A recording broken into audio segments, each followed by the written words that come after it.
नमस्कार प्यारे बच्चों, आपका बहुत बहुत स्वागत है एक नई वीडियो में। प्यारे बच्चों, आज हम पढ़ने वाले हैं कक्षा 4 की हिंदी की पाठ्य पुस्तक रिमझिम के पाठ 13 हुदहुद को कलगी कैसे मिली। इस पाठ में हम जानेंगे एक बहुत ही रोचक कहानी के बारे में, जिसमें बताया गया है कि हुदहुद एक पक्षी है और उस पक्षी को अपनी कलगी, जो उसके सिर पर लगी हुई कलगी होती है, वो कैसे मिलती है, उसके बारे में एक मजेदार कहानी के जरिए आपको बताया गया है। तो प्यारे बच्चों, हुदहुद हम किस पक्षी को कहते हैं? देखिए, ये जो आपको अपनी स्क्रीन पे दिखाई दे रहा है पक्षी, ये पक्षी इसको क्या कहते हैं? इसे हुदहुद कहते हैं। इसे हम कठफोड़ा भी कहते हैं।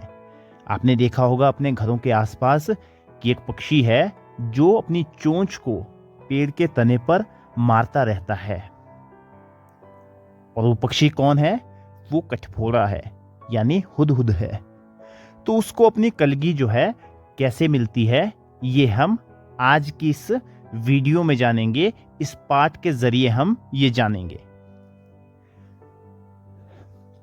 तो हमारे पाठ का नाम है हुदहुद को कलगी कैसे मिली। तो हमने देखा कि हुदहुद क्या होता है? कठफोड़वा जो होता है उसे हुदहुद कहते हैं। तो हुदहुद को कलगी कैसे मिली? एक बार सुलेमान नाम के बादशाह आकाश में उड़ने वाले अपने उड़न खटोले पर बैठे कहीं जा रहे थे।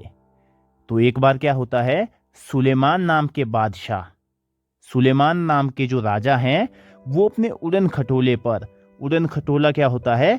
एक तरह का उड़ने वाला वाहन होता है, जिसमें उड़ के जो है सुलेमान कहीं जा रहे थे।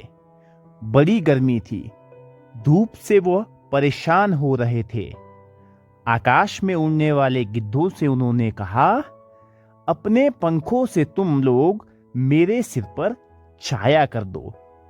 पर गिद्धों ने ऐसा करने से मना कर दिया। उन्होंने बहाना बनाते हुए कहा, हम तो इतने छोटे छोटे हैं, हमारी गर्दन पर पंख भी नहीं है, हम छाया कैसे कर सकते हैं।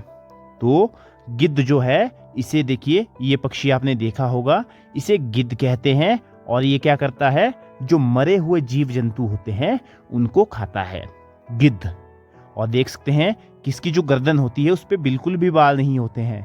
तो गिद्धों ने ये बहाना लगाकर जो है सुलेमान को छाया देने से मना कर दिया कि हम तो बहुत छोटे हैं और हमारी गर्दन पर तो पंख भी नहीं है, हम छाया कैसे कर सकते हैं। सुलेमान आगे बढ़ गए।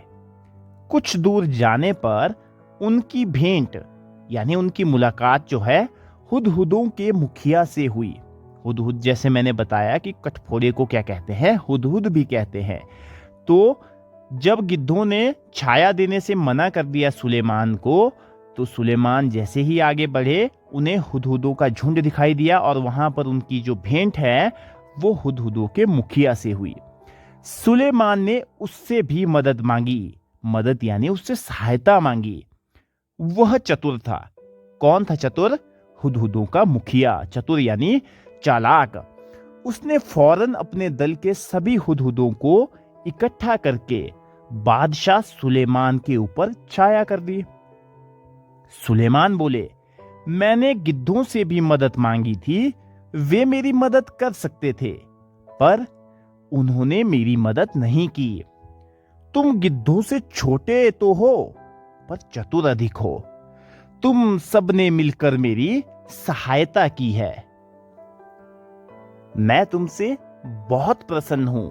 मैं तुम्हारी कोई इच्छा पूरी करूंगा। बताओ तुम्हारी क्या इच्छा है? इच्छा यानी चाह। तुम्हारी क्या इच्छा है? तुम क्या चाहते हो? मैं तुमसे बहुत प्रसन्न हूं, सुलेमान ने कहा। और उसने कहा कि कोई इच्छा अगर आपकी है तो आप कोई इच्छा मांगे, मैं उस इच्छा को पूरी कर दूंगा। तो मुखिया ने कहा, महाराज, मैं अपने सभी साथियों से सलाह करने के बाद अपनी इच्छा बताऊंगा। मुखिया ने साथियों से सलाह करने के बाद कहा, महाराज, यह वरदान दीजिए कि हमारे सिर पर आज से सोने की कलगी निकल आए, यानी बालों का जो गुच्छा होता है सिर पे वो निकल आए, और वो भी कैसा, सोने का। बादशाह हंसे और बोले, मुखिया, इसका फल क्या होगा, यह तुमने सोच लिया है? मुखिया बोला, हाँ महाराज, मैंने खूब परामर्श करके, यानी खूब सलाह करके जो है मैंने ये वर मांगा है। सुलेमान ने प्रार्थना स्वीकार कर ली। सभी हुदहुदों के सिर पर सोने की कलगी निकल आई। लोगों ने सोने की कलगी को देखा तो वे हुदहुदों के पीछे पड़ गए। तीर से उन्हें मार मार कर सोना इकट्ठा करने लगे। तो क्या होता है, जब लोगों ने देखा कि हुदहुदों के सिर पे जो है सोने की कलगी निकल आई है, तो लोगों के मन में लालच पैदा हो जाता है और लोग क्या करते हैं, सोने की कलगी को देखकर हुदहुदों का शिकार करना शुरू कर देते हैं ताकि उनको जो है वो सोने की कलगी मिल पाए। हुदहुदों का वंश समाप्त होने पर आ गया। तो जब लोगों ने उनका अंधाधुंध शिकार करना शुरू किया तो हुदहुदों का वंश जो है वो खत्म होने की कगार पर आ गया। तब मुखिया घबराकर बादशाह सुलेमान के पास पहुंचा और बोला, इस सोने की कलगी के कारण तो हमारा वंश ही समाप्त हो जाएगा। सुलेमान ने कहा, मैंने तो शुरू में ही तुम्हें चेतावनी दी थी, मैंने तो शुरू में ही तुम्हें सावधानी बरतने के लिए कहा था कि जो वर मांग रहे हो वो जरा सोच समझ कर मांगो। खैर जाओ, आज से तुम्हारे सिर का ताज सोने का नहीं सुंदर परों का हुआ करेगा, यानी सुंदर पंखों का हुआ करेगा। और तभी से हुदहुदों के सिर पर परों का यह ताज यानी जो कलगी है वो शोभा पा रही है। तो इस तरह इस कहानी के माध्यम से हमें ये पता चलता है कि हुदहुदों को जो है कलगी अपनी कैसे प्राप्त होती है, अपनी कलगी जो उनको सिर पे है वो उनको कैसे मिली हुई है। तो हुदहुद जो है एक बहुत ही सुंदर पक्षी है। इसके शरीर का सबसे सुंदर भाग इसके सिर की कलगी होती है।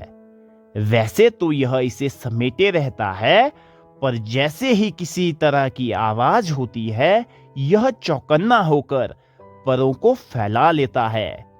तब यह कलगी देखने में हूबहू किसी सुंदर पंखी जैसे लगने लगती है। इसी कलगी के बारे में तुमने अभी एक सुंदर कहानी भी पढ़ी है। हुदहुद का सारा शरीर रंग बिरंगा और चटकीला होता है, चमकदार होता है। पंख काले काले होते हैं जिस पर मोटी सफेद धारियां बनी होती है।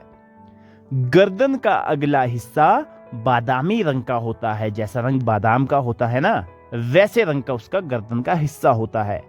चोटी भी बादामी रंग की होती है, मगर उसके सिर काले और सफेद होते हैं।